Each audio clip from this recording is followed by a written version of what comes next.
Bismillahirrahmanirrahim. Assalamualaikum warahmatullahi wabarakatuh. Salam sejahtera untuk kita semua. Om Swastiastu, Namo Buddhaya, salam kebajikan, Sampurasun. Rahayu Sagung Dumadi, semoga seluruh makhluk hidup di semesta ini, baik yang berwujud maupun yang tidak berwujud, semuanya berbahagia dan bebas dari segala penderitaan. Yang namanya makhluk hidup pasti ingin hidup. Dan semua makhluk hidup ingin merasa aman sehingga keberlangsungan kehidupannya tidak terganggu. Sudah waktunya kita belajar merasakan ketika kita disakiti oleh pihak lain, kita sakit. Oleh karena itu, stop menyakiti makhluk lain. Semut pun ingin hidup. Kehidupannya ingin terjaga. Kalau kita melakukan tindakan yang mengganggu ketentraman mereka, sebetulnya kita sudah menciptakan rasa sakit buat makhluk lain.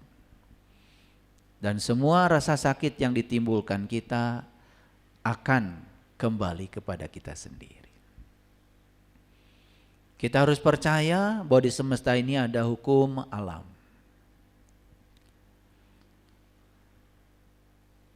Apapun tindakan yang kita lakukan dalam hidup ini, tidak ada untuk pihak lain. Semua akan kembali kepada diri kita sendiri. Saya sering mengajarkan, cobalah sadari bahwa di semesta ini hanya diri kita satu-satunya. Kebaikan yang kita lakukan akan kembali kepada kita. Dan keburukan yang kita lakukan pun bukan untuk siapa-siapa, kecuali untuk diri kita sendiri. Orang yang sadar dan sayang pada dirinya tidak akan pernah melakukan tindakan jahat. Karena sesungguhnya semua tindakan yang buruk akan kembali kepada dirinya sendiri. Saya selalu mengajak di awal kajian ini untuk berdoa. Semoga seluruh makhluk hidup, baik yang kelihatan maupun yang tidak kelihatan, di setiap ruang dan waktu, di semua tingkatan, selalu berbahagia dan bebas dari penderitaan. Yang namanya doa itu karena dipanjatkan kepada yang maha luas, doanya harus luas. Kita bersyukur hari ini kita diizinkan masih melihat matahari pagi, masih diberikan kesempatan untuk menata diri, masih diberikan kesempatan untuk menghela nafas. Dan suatu saat kemewahan ini tidak dimiliki kita lagi. Orang boleh membeli rumah sakit, tetapi orang tidak bisa membeli nafas. Orang bisa menghabiskan waktu, tetapi dia tidak pernah bisa membeli waktu. Oleh karena itu semua kemewahan yang Allah berikan kepada kita saat ini, di sini, sekarang, mari kita syukuri dengan penuh sukacita dan kita sampaikan pujian untuknya bersama-sama membaca hamdalah. Alhamdulillah. Rabbil alamin. Mari kita awali proses belajar kita hari ini, bersama-sama memohon ridho dan berkahnya. Semoga ilmu yang dialirkan semesta kepada kita menjadi syafaat, menjadi penolong dalam kehidupan kita, sekaligus juga untuk menuju puncaknya kehidupan kita yang disebut dengan kematian. Kita sapa asma Allah dengan kelembutan dan cinta, seraya membaca basmalah. Bismillahirrahmanirrahim. Masalah besar manusia itu selalu berpikir bahwa dia masih punya waktu. Dan orang yang selalu berpikir kalau dia masih punya waktu, biasanya leha-leha. Makanya ada kata-kata bijak, titipkan pekerjaan pada orang sibuk, pasti akan selesai. Tapi jangan coba-coba titipkan pekerjaan pada orang yang punya banyak waktu, karena biasanya dia akan menunda. Dan semua persoalan manusia berasal dari menunda. Kita sekarang bisa mengangkat tangan, bisa merogoh uang yang ada di saku kita. Tapi karena pikiran selalu mengganggu, nanti saja. Maka kemewahan tangan untuk bisa mengambil uang di saku kita ini tidak kita lakukan saat ini. Nanti timbul penyesalan. Ketika tangan ini tidak mampu lagi merogoh, daya yang diberikan Allah lewat tangan ini sudah tidak ada lagi. Baru menyadari. Karena itulah manusia baru merasakan segala sesuatu itu adanya kalau sudah tidak ada. Ketika HP ini bersama kita, kita tidak merasakan adanya. Tapi begitu HP ini tertinggal, hilang, baru kita merasakan adanya HP itu ketika dia sudah tidak ada.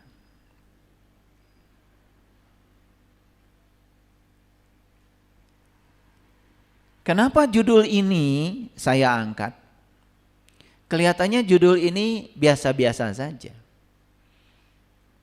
Tetapi kalau kita bongkar rahasia tentang waktu, nanti kita akan mulai terkejut. Oh, ternyata selama ini saya menyia-nyiakan waktu.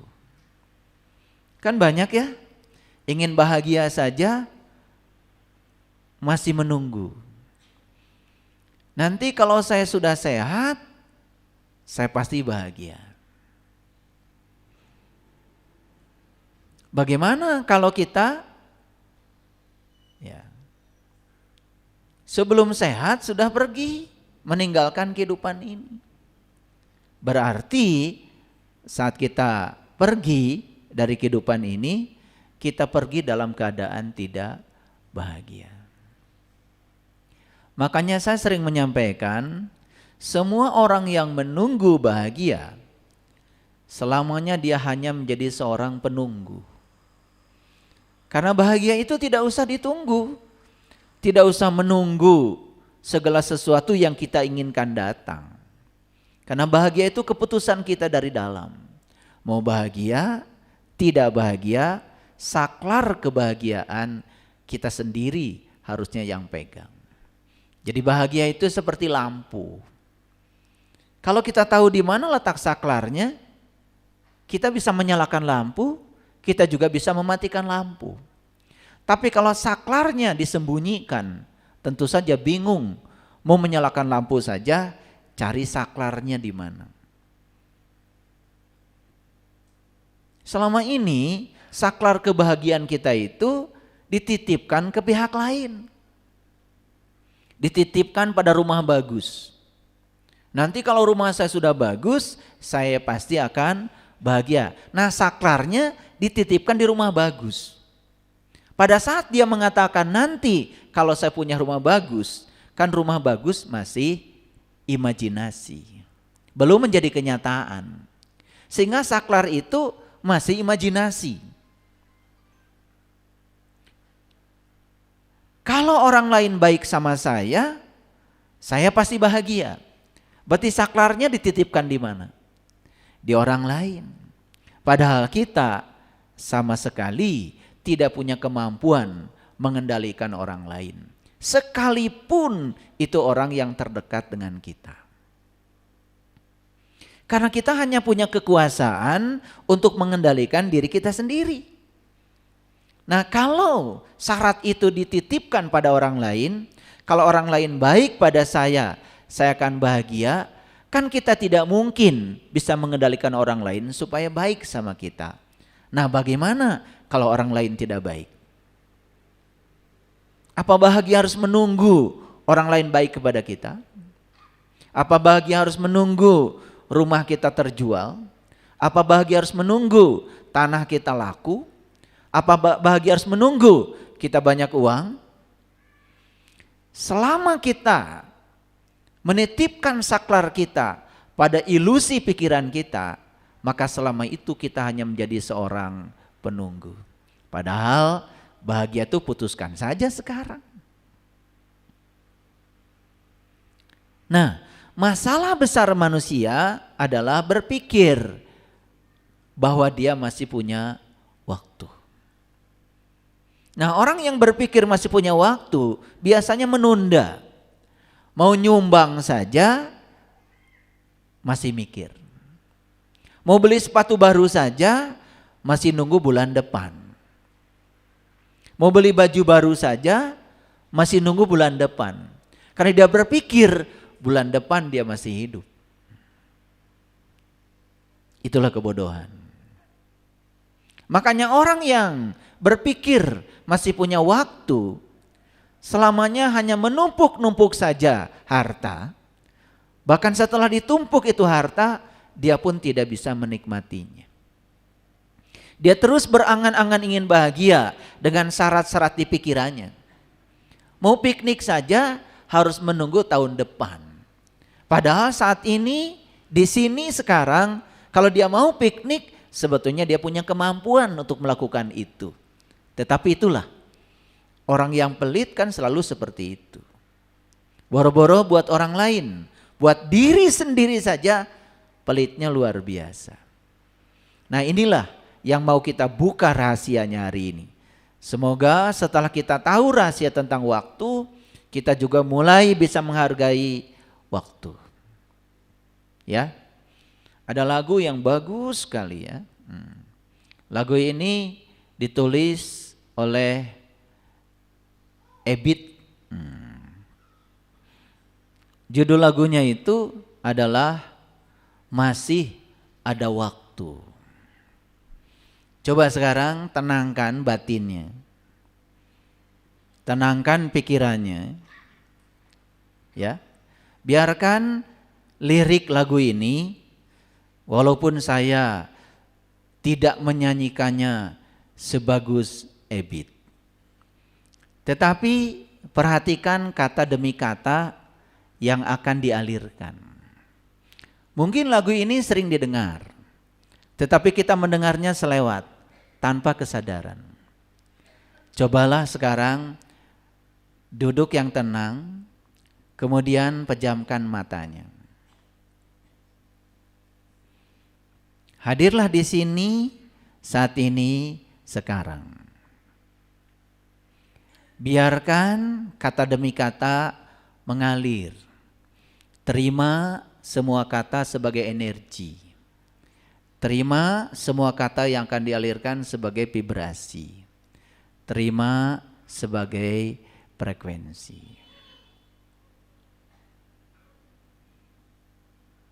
Heningkan batinnya, biarkan seluruh kata-kata ini mengalir apa adanya. Terima dengan kesadaran.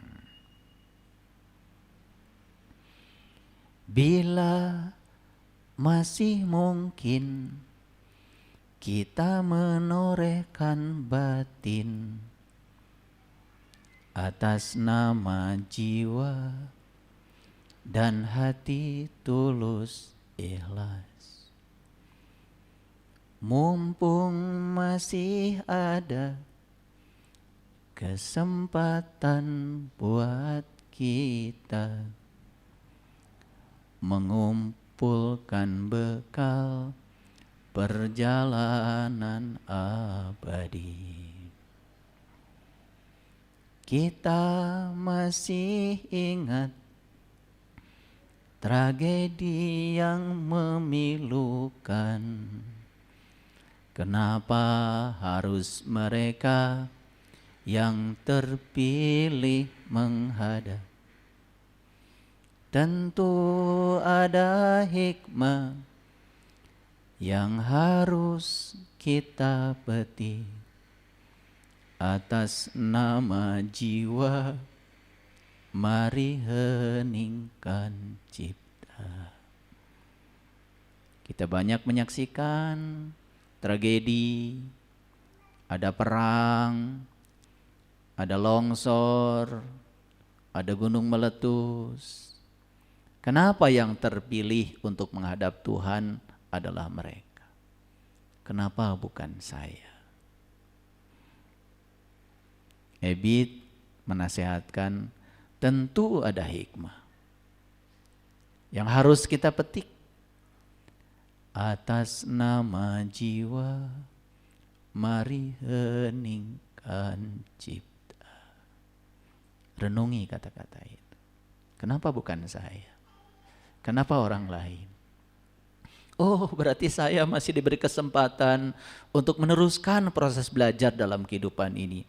Oh, berarti saya belum selesai belajar dalam kehidupan ini. Oh, saya berarti masih banyak yang harus diselesaikan.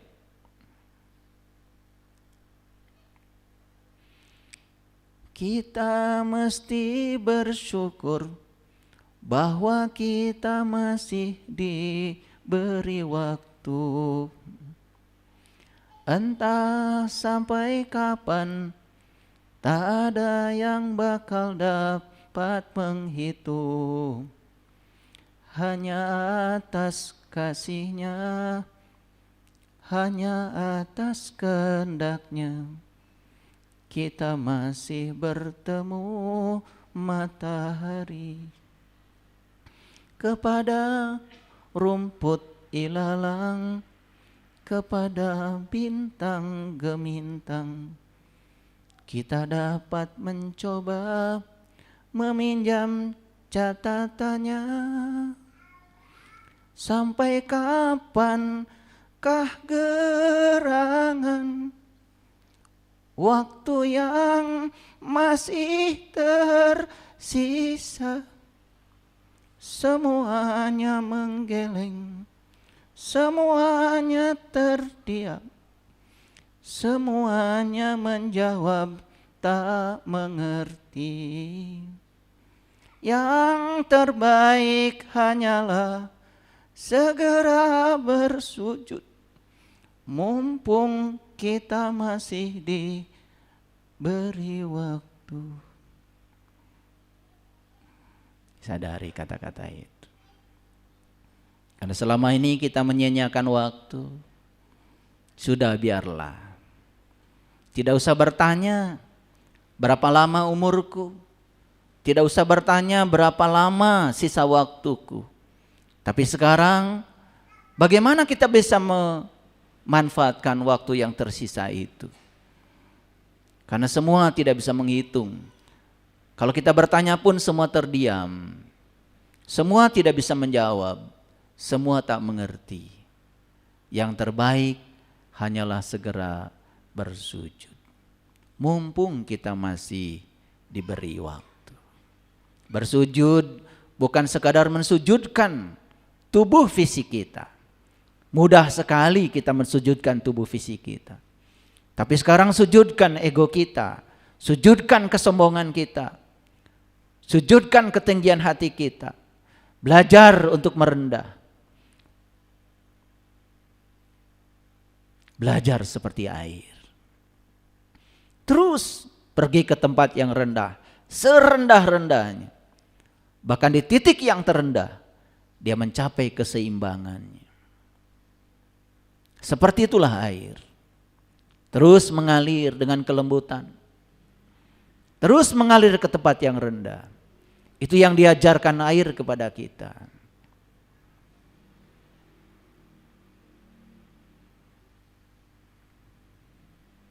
Sadari bahwa tidak ada satu orang pun di tempat ini yang tahu berapa lama kita akan hidup.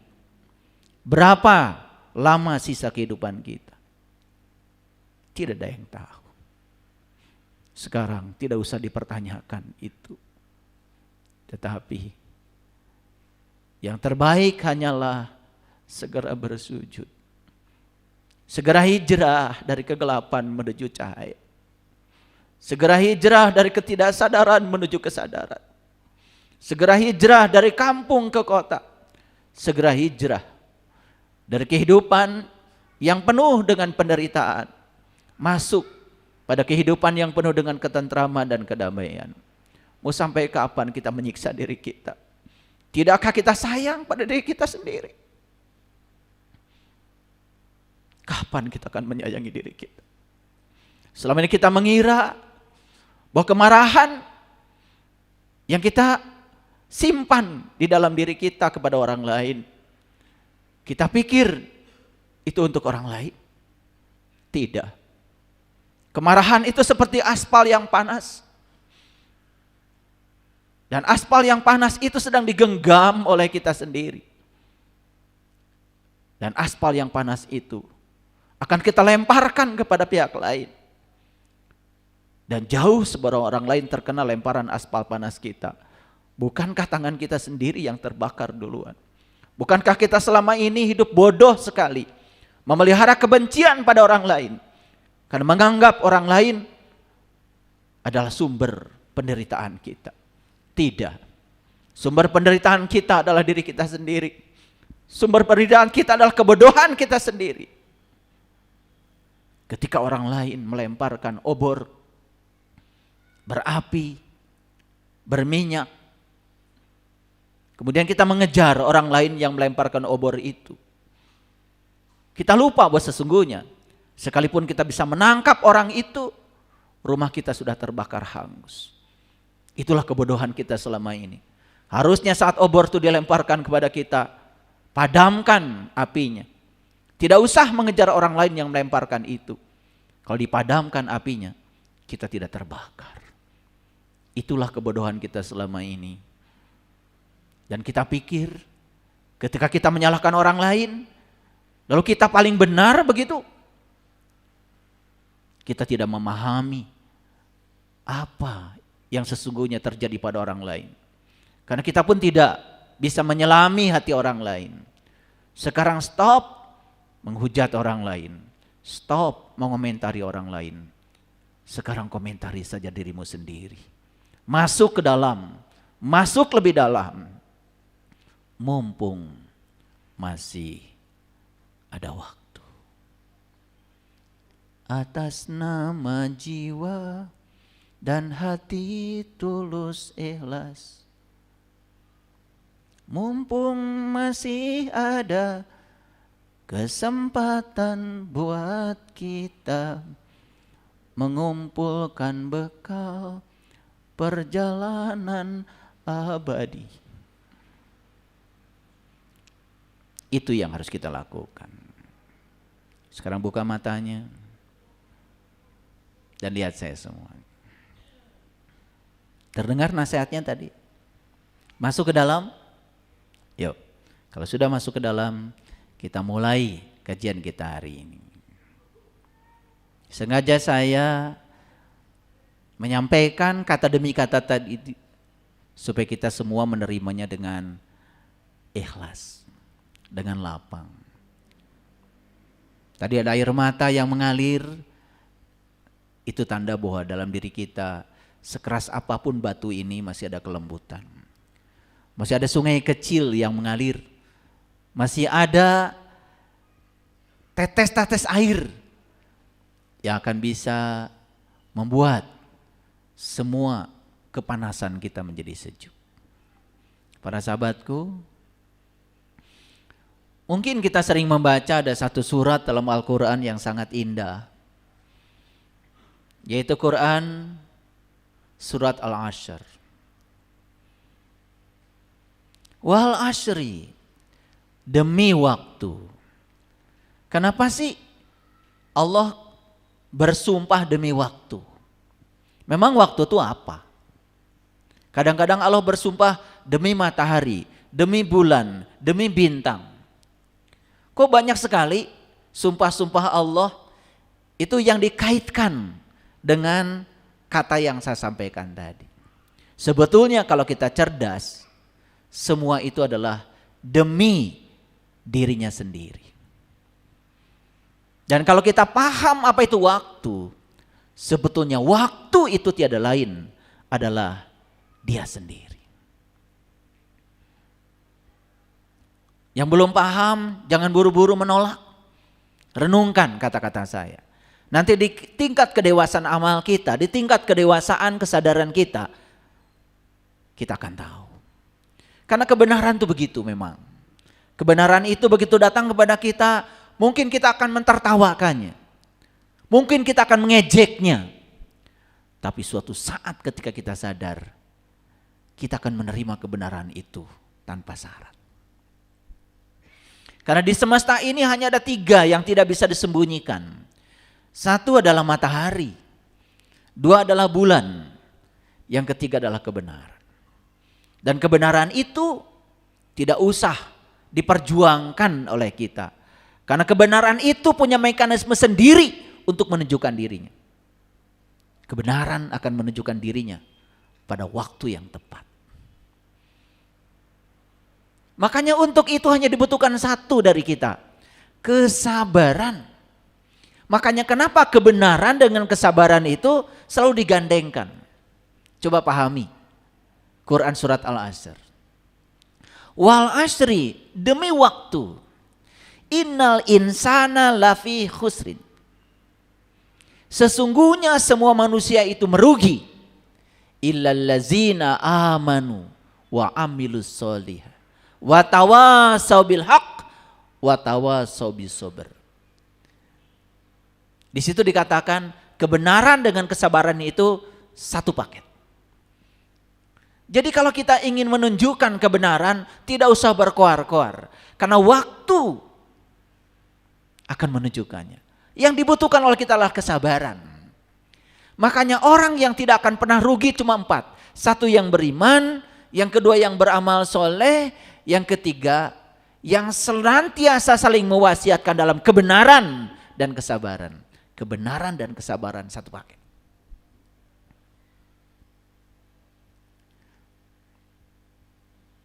Ada seseorang datang kepada saya, minta nasihat dari saya.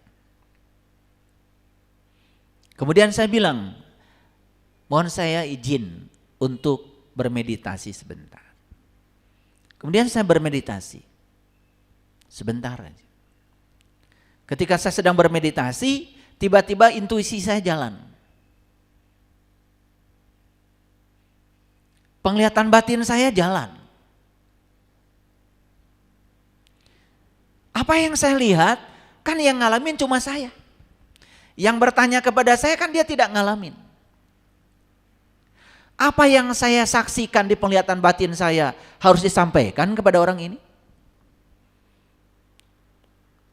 Saya menahan untuk tidak menyampaikannya. Tapi saya ngasih nasihat yang lain. Kamu sabar saja ya.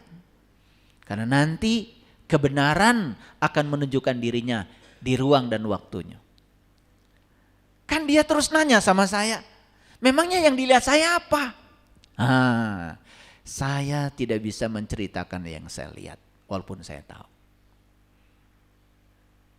Karena kalau saya sampaikan yang saya lihat, pertama saya tidak bisa membuktikan. Dan orang ini juga tidak bisa merasakan yang saya lihat. Malah jadi fitnah kan. Tapi saya cuma ngasih nasihat. Kalau kamu ingin tahu yang saya lihat, kamu bermohon saja kepada pemilik semesta ini agar ditunjukkan kebenaran.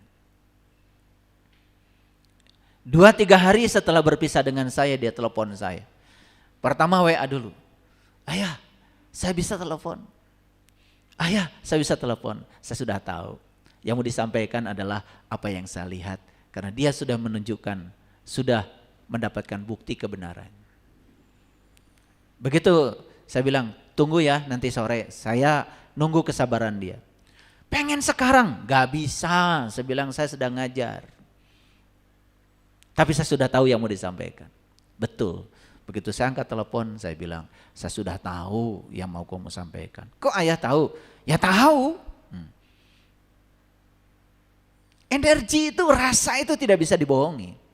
Dan betul, semua yang saya lihat itu secara terperinci dibicarakan oleh dia. Ini bukan ilmu nujum, ini bukan ilmu kesaktian. Tetapi begitu kita mengasah diri, semakin tajam kita menyucikan jiwa kita, semua itu menjadi sangat transparan. Ada satu kejadian. Seseorang ini berbisnis, sebut saja dengan si X. Dia pemodalnya. Nah dia itu selama ini takut salah. Mau menyampaikan sesuatu kepada si X ini tentang apa yang dia rasakan. Tapi kan si X ini pasti tidak percaya. Dan saya yakin orang ini itu sudah beres dengan dirinya sendiri. Saya cuma bilang begini, kamu ingin tahu si X itu siapa? Iya, gampang kok. Kamu mohon saja kepada pemilik si X itu. Minta ditunjukkan siapa dia. Saya baru ngomong begitu. Kejadian ini terbukti. Kenapa? Habis telepon-teleponan dengan si X itu. Si X ini lupa mematikan teleponnya. Dan si X ini sedang membicarakan si orang yang memodali ini. Semuanya buruk. 2 jam dia dengarkan semua itu. Begitu ya ilmu? Iya. Kok bisa dia tidak mematikan teleponnya? Dan apa yang dibicarakan di telepon dengan yang dibicarakan dikira dia tanpa telepon itu berbeda. Kebenaran itu seperti itu. Makanya sederhana kok. Kalau ingin tahu orang itu berbohong atau tidak, ya minta aja kepada pemiliknya. Akhirnya tahu kan semuanya. Wah, kalau saya ceritakan pengalaman-pengalaman nyata seperti ini terlalu banyak, nanti habis ya waktu kita. Tetapi saya cuma memberikan contoh-contoh kecil karena kita terkadang malah justru bertanya kepada orang lain, bertanya pada orang yang disebut pintar oleh kita, padahal nggak pintar, atau malah juga cuma ngarang, betul nggak? Malah jadi fitnah. Jadi hanya 4 golongan manusia yang tidak akan rugi. Pertama yang beriman, yang kedua yang beramal soleh, yang ketiga yang senantiasa saling mengarahkan dalam kebenaran dan kesabaran. Saya lama berpikir, kenapa watawasobil haq digandengkan dengan watawasobis sober? Enggak mungkin, karena Quran itu sains. Quran itu sangat ilmiah. Allah menciptakan alam semesta ini juga sangat ilmiah. Memenuhi kaidah-kaidah hukum alam. Dan hukum alam tidak pernah salah. Makanya saya terus selami, oh ternyata. Kalau kita ingin tahu kebenaran, kuncinya cuma satu, sabar.